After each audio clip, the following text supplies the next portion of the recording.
Good evening, students.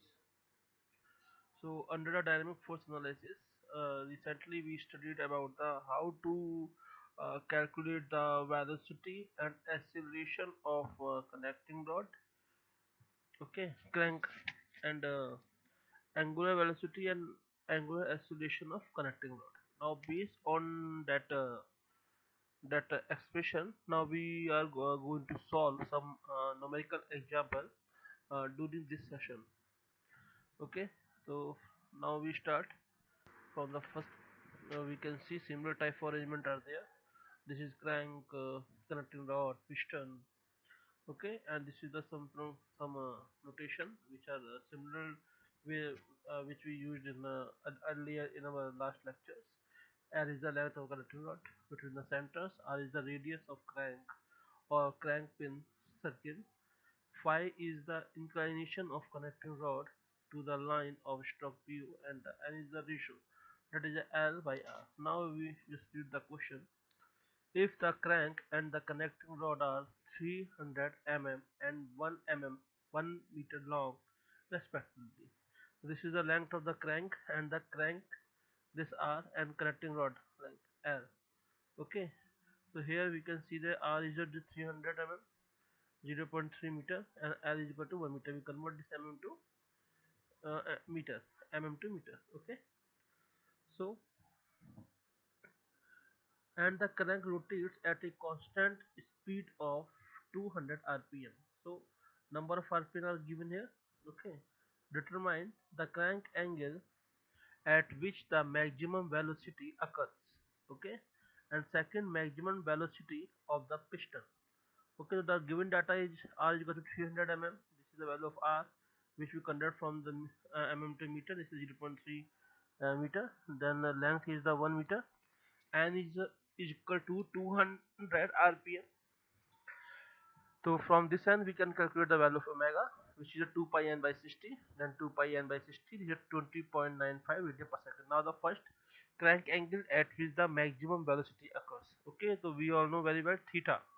That theta is the crank angle from the inner dead center. Okay, this is the inner dead center, and this is the theta at which the maximum velocity occurs.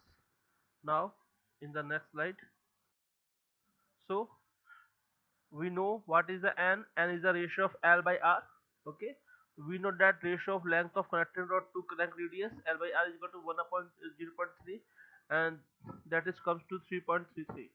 And velocity of the piston, we know very well what is the expression which we derived earlier in our previous classes, that is the Vp is equal to omega into R sine theta plus sine 2 theta by 2n. So for maximum velocity of piston, what we do for the maximum velocity piston, we do dVp by theta is equal to 0, or that is omega R sine theta plus 2 cos 2 theta by 2n is equal to 0. Here, now simplify this equation, and cos theta plus 2 square theta minus 1 is equal to 0. We know very well cos 2 theta is equal to 2 cos square theta minus 1. Okay, so 2 cos square theta plus, now further put the value of n. Okay, and simplify it. Then what we get, 2 cos square theta plus 3.33 cos theta minus 1 is equal to 0, and cos theta is equal to minus का 3.33 plus minus root का 3.33 का square plus 4 multiplied by 2 multiplied by 1 upon 2 multiplied by 2. Okay, now we just further solve it. So that gives the value of 0.26, which taking positive sign. Okay, theta is equal to 75 degree, 5 degree. Okay, from that we achieve theta is equal to 75 degree after the solution of that. Now maximum velocity of the piston. So substituting the value of theta is equal to 75 degree in equation first, which we showed earlier. Maximum velocity of the piston Vp max is equal to omega into R.